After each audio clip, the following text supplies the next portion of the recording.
Welcome to the RNL Revolution Nothing Less show on podcast and on YouTube. Today is October 12th, 2023, and this is our 169th episode. My name is Andy Zee. I'm the host of the show coming to you from Los Angeles, California. This is a show about what our name says, revolution, nothing less. For those of you hearing this show for the first time, and for those of you who are watching or listening who have heard me say these words every week, I want you to pause in it and think about why we say revolution, nothing less. Think about what's going on now in Gaza, a part of Palestine that is encircled by the settler state of Israel and has been described as an open-air prison, which has been essentially under siege by Israel for decades. Our website, revcom.us, writes that it has been, quote, 75 years of ongoing, escalating apartheid-style discrimination, dehumanization, terror, and genocide against the Palestinian people in Gaza and throughout what is now Israel and the Palestinian territories that it occupies illegally. Living under a brutal Israeli blockade, 45% of the population of Gaza is unemployed, with 80% dependent on international food aid just to avoid starvation, according to Palestinian and UN sources, end quote. And this terror and these crimes against humanity have been funded and backed by the United States. This past week, Hamas, the backward Islamic fundamentalist leadership of Gaza, launched a surprise attack on Israel that was poisoned by war crimes that have nothing in common with any struggle for liberation. Now, the Israelis are exacting deadly retribution on the masses of Palestinians. Lenny Wolff will be getting into this in a moment on today's RNL show, and he'll be taking on the harmful, destructive lust for revenge that has been unleashed on both sides instead of fighting for the liberating revolution we need to break out of this nightmare of a world. The horror in Gaza and in Israel today is but only one screaming shard of the brutal horror of what this system we live under, capitalism, imperialism, brings down on humanity every day it dominates the world.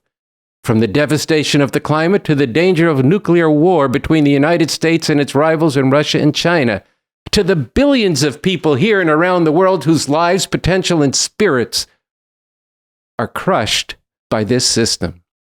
This is why we take the name of this show, Revolution Nothing Less, from the title of a 2012 talk by the revolutionary leader Bob Avakian.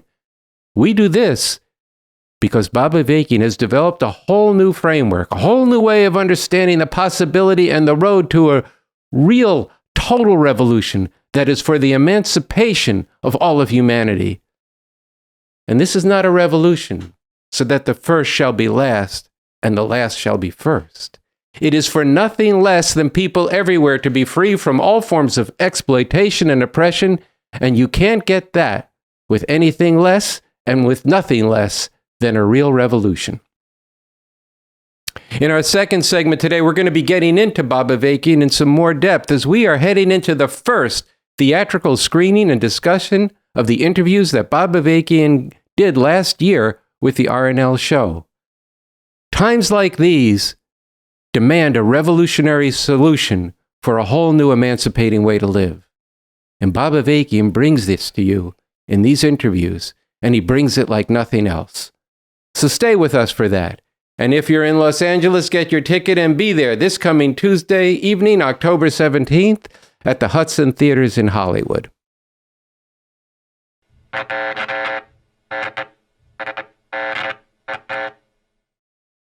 U.S. and Israel, hands off the Palestinian people.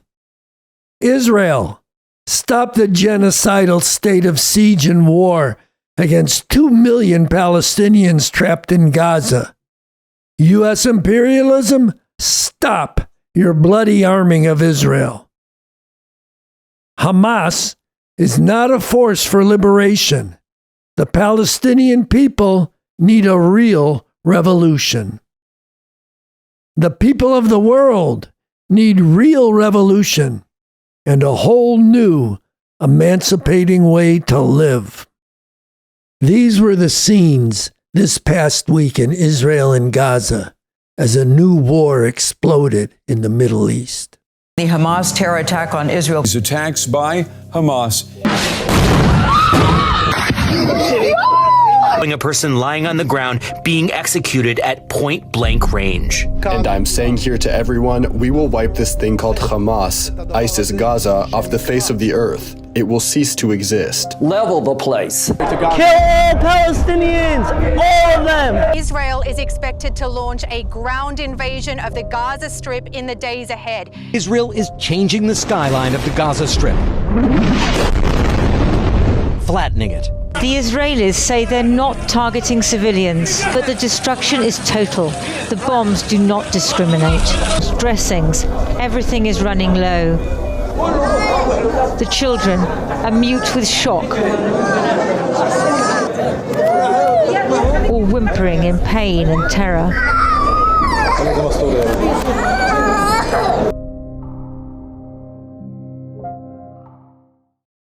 After a coordinated attack on Israel that killed hundreds of civilians by Hamas, the ruling party in Gaza, Israel is now waging war against Gaza itself.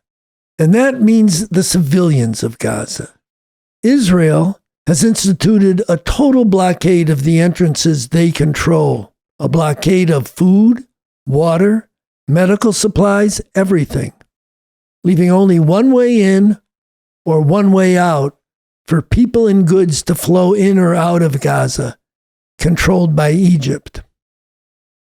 The suffering already is and will be immense and excruciating, and again, it's going to hit non-combatants, including children, the hardest. You can't hear yourself think. It's not just the noise of the sirens and the strikes. The sound of the chaos in between is just relentless. Pure panic everywhere you look. This little boy was pulled out alive, his face blackened. His rescuer rushes to his mother. But before she can embrace her boy, she passes out in a shock.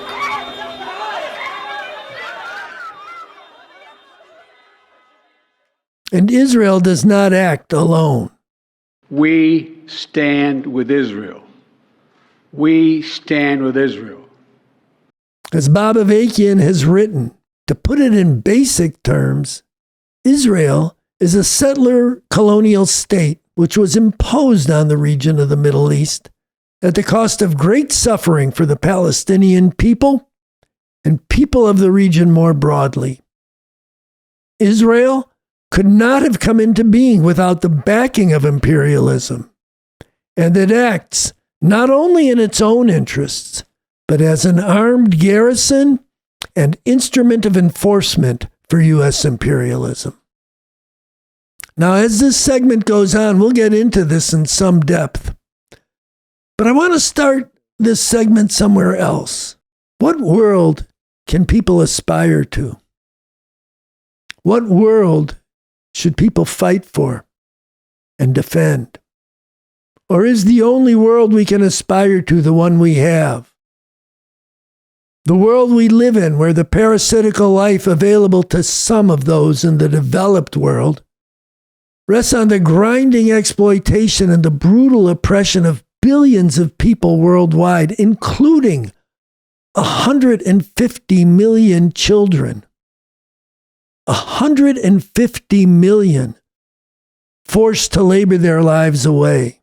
Or alternately, can people oppressed by that world only aspire to a different world? One ruled by political Islam, where the punishment of women for refusing the hijab or the veil can be death, and a stupefying Dark Ages religious fundamentalism sets and suffocates the mentality, the morality, and the laws, as it does in Iran, Afghanistan, and Gaza. Is that truly the agonizing choice that people must make?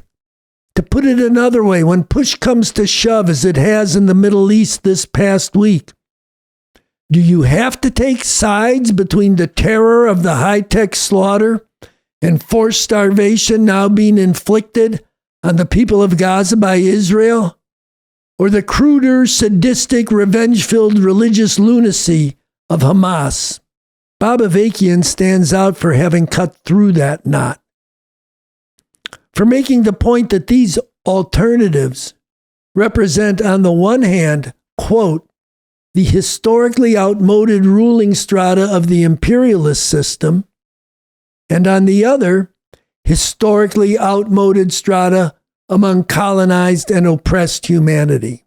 Now, outmoded means that the economic system, the political system, the ideological outlook or the ideas, and the relations between people have long since passed their expiration date. They're no longer really necessary. Both these systems of rule and thought stand in the way of what really could be possible and what urgently cries out to be done more every day. Now that's a lot to take in, and I'm going to suggest that after the show, you go to a work by B.A. that really breaks down a lot of the understanding of what is a mode of production, called Why is the World So Messed Up? And what could be possible through an actual revolution, as Bob Avakian has re-envisioned it, is a socialist economic and political system whose fundamental goal is to bring about a world without classes and class distinctions, a world without exploitation and oppression, and without the destructive divisions and antagonisms among people, a communist world. But these two outmodeds, concentrated in this conflict by the genocidal state of Israel, backed by the even greater oppressor of U.S. imperialism on one side, and the reactionary fundamentalists of Hamas on the other, are not fighting to shatter the chains of the world we do have, a world that runs on exploitation and oppression. And in fact, their conflict keeps it going. And B.A. goes on to say these two reactionary poles reinforce each other, even while opposing each other. And you can see this in this conflict. A week ago, there were two sides in Israel in a big political fight. Now they have a unity government. In Palestine, Hamas and the Palestinian Authority, deadly enemies, are now being pressured to move closer together by the course of events. And in this light, this further point from BA is crucially important. If you side with either of these outmodeds, you end up strengthening both. The attacks by Hamas last Saturday had nothing to do with liberation or with any actual strategy for freeing the Palestinian people from the oppression by Israel as a first step toward moving toward a socialist society. And now they will be answered with 100-fold greater crimes by the Israeli oppressors. Bob Avakian concludes this quote from which I've been drawing, that we have to be clear about, quote, which side has done the greater damage and poses the greater threat to humanity. And that is the historically outmoded ruling classes of the imperialist system, and in particular the U.S. imperialists and their allies like Israel. And make no mistake, in this conflict, the Israelis have been and remain by far the greater criminal. Here's Alan Goodman, a correspondent for Revcom.us on the Middle East, at Revolution Books earlier this week. I contributed to Revolution's coverage of the struggle of the people of the Palestinian people in Gaza in 2008 and 2009 when I went on the Gaza Freedom March. This was a march that intended to physically break the blockade that Israel and Egypt had placed on the Palestinian people. In 2008 and 2009, the U.S. backed Israel's bombing of Gaza. They killed some 2,000 people. They destroyed schools, hospitals, apartment buildings. It was a mass slaughter for weeks. after that slaughter, directed by the United States, endorsed and backed by the United States, with military aid, with financial aid, being the sole vote in the United Nations over and over again when every other country in the world voted to condemn Israel's crimes. And that march that I was part of was attacked by the Egyptian authorities and prevented from getting to Gaza. I want to share something that somebody shared with me earlier today, talking about the way the media has incited Americans to a frenzy over 150 hostages seized by Hamas. And to be clear, that was wrong. It was an expression of a reactionary agenda and a reactionary way of fighting, taking non-combatant hostages. But you're going wild about that, and you're ignoring 2.25 million people in Gaza who are being held hostage right now, who have had their homes destroyed, whose hospitals destroyed, places of worship destroyed, living in wreckage, and you have cut off water, food, medical care, fuel, electricity for hospitals? Who are the terrorists? This government and Israel. The unity that Allen exposes among almost the entire U.S. ruling class behind Israel during that vicious war has again, with maybe a few very timid exceptions, kicked in on this one. And when RevComs went out to campuses this week, they found no shortage of people willing to defend the Zionists in the U.S. In fact, here's a clip of some of the pro-Israel demonstrators in New York City, literally calling for genocide against Palestinians.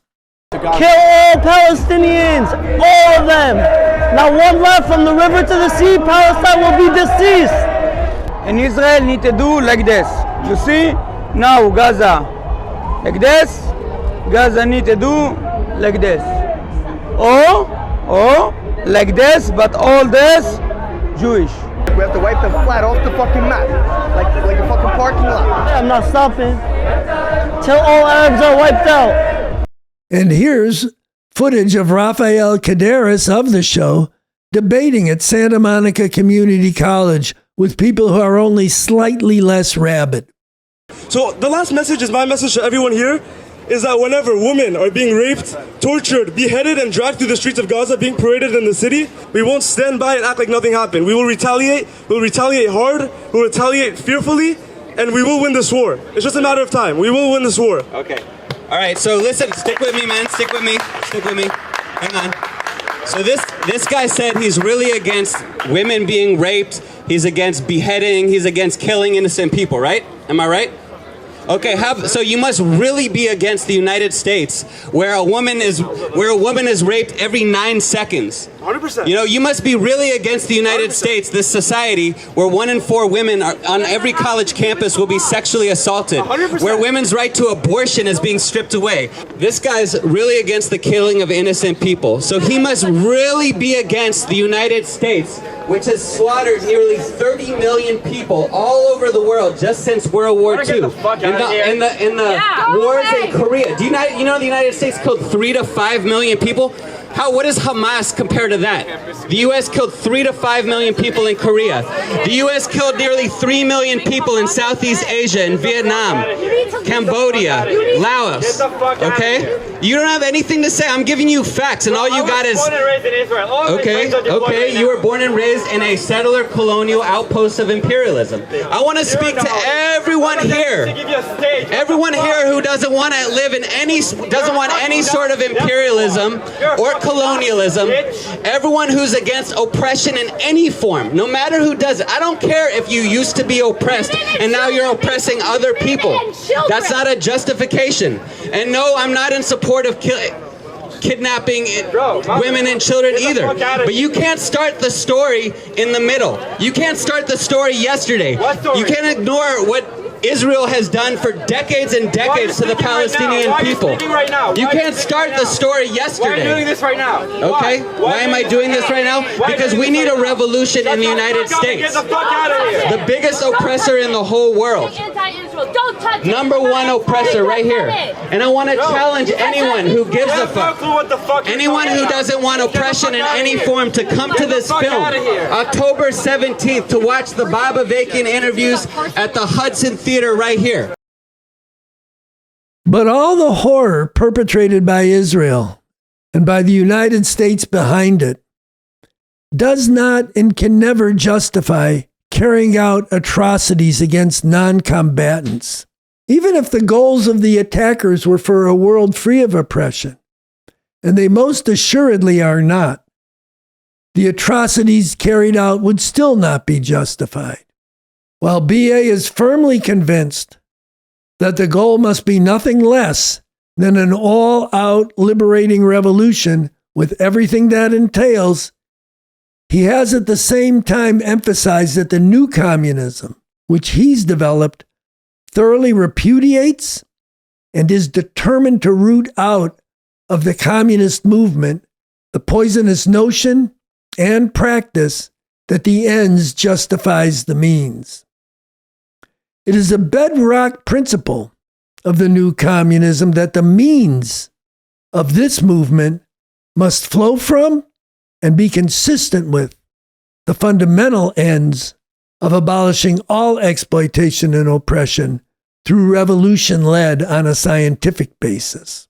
So the new communism of Bob Avakian has as a core principle broken with this poisonous notion of ends and means. But what does that mean in this instance? The taking of revenge degrades and corrupts those who do it or those who make excuses for it far more than it does even its victims. And revenge ultimately destroys any chance at a truly revolutionary future. The revolutionary cause must ultimately prevail by meeting and defeating the instruments of violence of the oppressor. But Bob Avakian has said there is not only the question of winning in this sense, but of how we win in the largest sense. One of the significant, if perhaps subtle and often little noticed ways in which the enemy, even in defeat, seeks to exact revenge on the revolution and sow the seeds of its future undoing is in what he would force the revolutionaries to become in order to defeat him. It will come to this. We will have to face him in the trenches and defeat him amidst terrible destruction. But we must not, in the process, annihilate the fundamental difference between the enemy and ourselves. Think about that. This morality, this foresight, this vision of the world we want, this humanity is one big reason why those of us who follow BA do follow him and cherish his leadership, and why you should too. Now, we showed you the way this lust for revenge comes down with those who support Israel. But that's not all that's going on out there. It is very important, it is crucially important that people come together to oppose what the United States and Israel are doing in Gaza right now. But among those who have opposed U.S. and Israeli oppression over years, there has been another ugly and very destructive trend. Let's look at this example. Eugene Puryear, from the group calling itself the Party of Socialism and Liberation, speaking at a rally this past few days. And as you might have seen, there was some sort of rave or desert party where they were having a great time until the resistance came in electrified hang gliders and took at least several dozen hipsters. But I'm sure they're doing very fine despite what the New York Post says. Listen to the callousness and the contempt that drips from his voice and his dismissal and dehumanization of people who were killed and kidnapped by his heroes in Hamas as hipsters. Haven't we seen and heard that same kind of curled lip contempt coming from oppressors and enforcers as they mouth their racist and sexist slurs when they hammer on masses of people? Just look at what Perrier is describing and dismissing in this way. As dawn broke, video taken by a festival goer appears to show objects approaching from the sky. They'd later find out they were Hamas paragliders.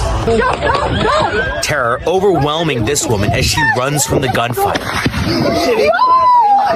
In another video, people are seen hiding from attackers in the bushes nearby.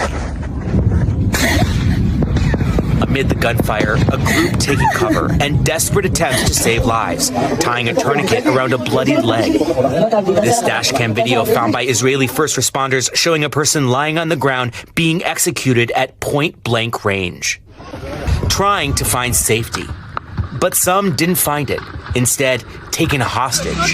25-year-old Noah Argamani seen on the back of a motorcycle as she's taken presumably to Gaza. About 260 people were killed at the event. These people being shot are not acting as soldiers or cops or fascists enforcing oppression. These are people dancing at a concert. Perrier can call himself anything he wants. We can't do anything about that. But by the evidence, this group should more accurately be known as the party against socialism and liberation. Be clear. People do have to fight what our imperialists are doing. And communists have to unite broadly in this fight. But as we do, we have to fight against the outlook that we've been talking about here. And this kind of infection takes other forms. It ranges from just acting as if it never happened to the woke orthodoxy that people living in colonial countries must not criticize the colonized for any ways in which they choose to fight. And for just plain old, what do you expect after what the oppressor has done? No. That can't be the terms that are set in the movement we need. A movement that really must draw in masses of people to oppose this vicious but politically explosive war launched by Israel. So once again, do we really want people? Do you really want people to be forced to choose between the hypocritical brutality of U.S. imperialism and its allies or the blatant revenge-seeking of Islamic fundamentalism? Are you really okay with those being the alternatives in front of people at a time when the world as we know it is convulsing all around us?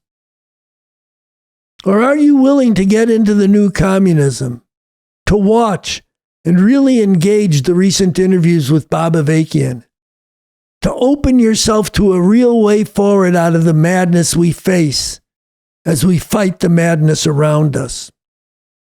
And if you conclude that what BA says corresponds to the truth, are you willing to follow that road where it leads? Which is, after all, to revolution in a whole new world where humanity can flourish.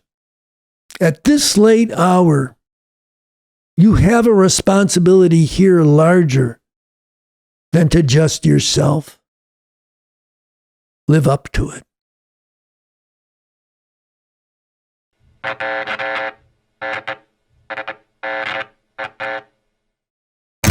Now we're going to hear from Bob Avakian answering a question from the audience that followed his 2018 speech, Why We Need an Actual Revolution and How We Can Really Make Revolution.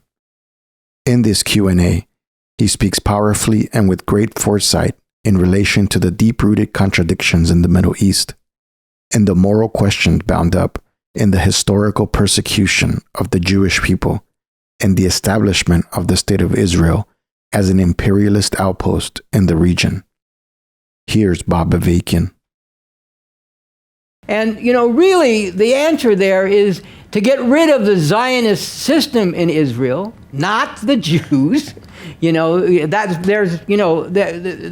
is no question that what has happened to Jewish people throughout history, culminating in a definite phase in the Holocaust, where yes, millions and millions and millions were slaughtered in the most horrific way and in an almost industrial way. There is no question that that is one of the greatest crimes in the history of humanity.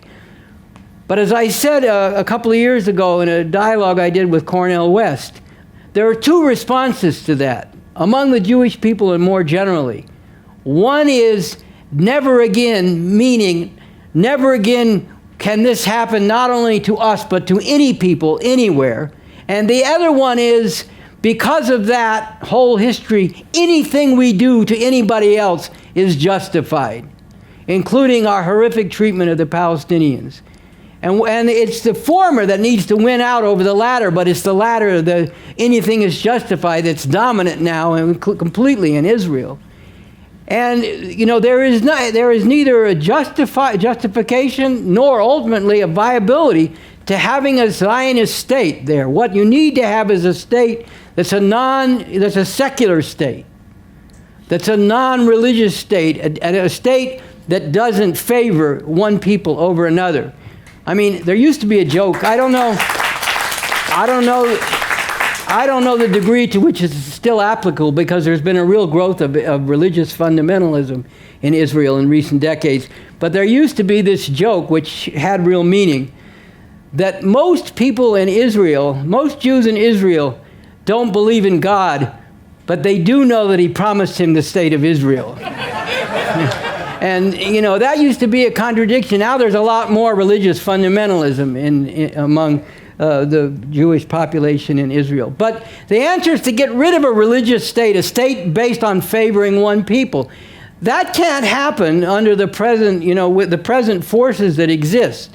It would be a disaster and a debacle. What you need is the emergence of revolutionary forces basing themselves on emancipating people from all forms of oppression and eliminating all forms of inequality among peoples, and creating a state there that would be for the benefit of the great majority of people, both Jewish and Palestinian. And right now that seems like a pipe dream, but it's the only just and viable resolution of the acute contradictions there.